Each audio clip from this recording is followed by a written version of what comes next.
இன்றைய இறைவார்த்தை. இணைச்சட்ட நூலில் இருந்து வாசகம். மோசே மக்களை நோக்கி கூறியது: இஸ்ரேலே, செவிக்கொடு.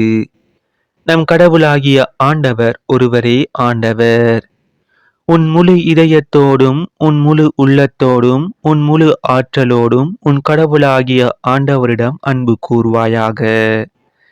இன்று நான் உனக்கு கட்டளையிடும் இவ்வார்த்தைகள் உன் உள்ளத்தில் இருக்கட்டும். நீ அவற்றை உன் பிள்ளைகளின் உள்ளத்தில் பதியுமாறு சொல். உன் வீட்டில் இருக்கும் போதும், உன் வழிப்பயணத்தின் போதும், நீ படுக்கும் போதும், எழும் போதும் அவற்றை பற்றி பேசு. உன் கையில் அடையாளமாக அவற்றை கட்டிக்கொள். உன் கண்களுக்கு இடையே அடையாள பட்டமாக அவை இருக்கட்டும். உன் வீட்டின் கதவு நிலைகளிலும் நுழைவாயில்களிலும் அவற்றை எழுது. மேலும் ஆபிரகாம், ஈசாக்கு, யாக்கோபு எனும் உன் மூதாதையருக்கு கொடுப்பதாக ஆணையிட்டு கூறிய நாட்டுக்குள் உன் கடவுளாகிய ஆண்டவர் உன்னை புக செய்யும் போதும், நீ கட்டி எழுப்பாத பரந்த வசதியான நகர்களையும், நீ நிரப்பாத எல்லா செல்வங்களால் நிறைந்த வீடுகளையும், நீ வெட்டாத பாறை கிணறுகளையும், நீ நடாத திராட்சை தோட்டங்களையும், ஒலிவ தோப்புகளையும் அவர் உனக்கு கொடுக்கும் போதும், நீ உண்டு நிறைவு கொள்ளும் போதும், அடிமைத்தன வீடாகிய எகிப்து நாட்டினின்று உன்னை வெளியே கூட்டி வந்த ஆண்டவரை மறந்து விடாதபடி கவனமாய் இரு. உன் கடவுளாகிய ஆண்டவருக்கு அஞ்சி நட. அவருக்கு பணிந்து அவர் பெயராலே ஆணையிடு. இது ஆண்டவர் வழங்கும் அருள்வாக்கு. இறைவா, உமக்கு நன்றி. இன்றைய தினத்துக்கு உரிய நற்செய்தி வாசகம். மத்தேயு எழுதிய தூய நற்செய்தியில் இருந்து.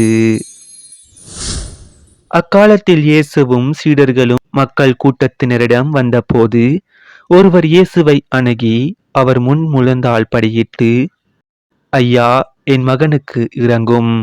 அவன் வலிப்பு நோயால் பெரிதும் துன்புறுகிறான்.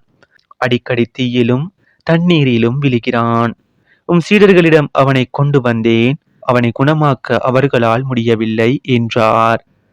அதற்கு இயேசு, நம்பிக்கையற்ற சீரழிந்த தலைமுறையினரே, எவ்வளவு காலம் நான் உங்களோடு இருக்க இயலும்? எவ்வளவு காலம் நான் உங்களை பொறுத்து கொள்ள இயலும்?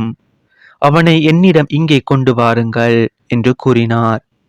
கொண்டு வந்ததும் இயேசு அப்பேயை கடிந்து கொள்ளவே அது அவனை விட்டு வெளியேறியது. அந்நேரமே சிறுவன் குணமடைந்தான். பின்பு சீடர்கள் தனிமையாக இயேசுவை அணுகி வந்து, அதை ஏன் எங்களால் ஓட்ட இயலவில்லை என்று கேட்டார்கள். இயேசு அவர்களை பார்த்து, உங்கள் நம்பிக்கை குறைவுதான் காரணம். உங்களுக்கு கடுகளவு நம்பிக்கை இருந்தால் நீங்கள் இம்மலையை பார்த்து, இங்கிருந்து பெயர்ந்து அங்கு போ என கூறினால் அது பெயர்ந்து போகும். உங்களால் முடியாதது ஒன்றும் இராது என நான் உங்களுக்கு சொல்லுகிறேன் என்றார். இது நம் கிறிஸ்து இயேசு வழங்கும் வாழ்வு தரும் நற்செய்தி. கிறிஸ்துவே, உமக்கு புகழ்.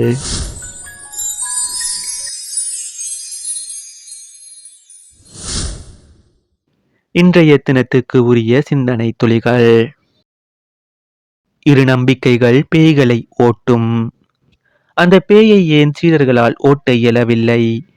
இயேசுவின் பதில்: உங்கள் நம்பிக்கை குறைவுதான் காரணம். அந்த பேயை தங்களால் ஓட்ட இயலும் என்னும் தன்னம்பிக்கையும் அவர்களிடம் குறைவாக இருந்தது. தங்கள் வழியாக இறைவன் அதை செய்வார் என்ற இறை நம்பிக்கையையும் அவர்களிடம் குறைவாகவே இருந்தது.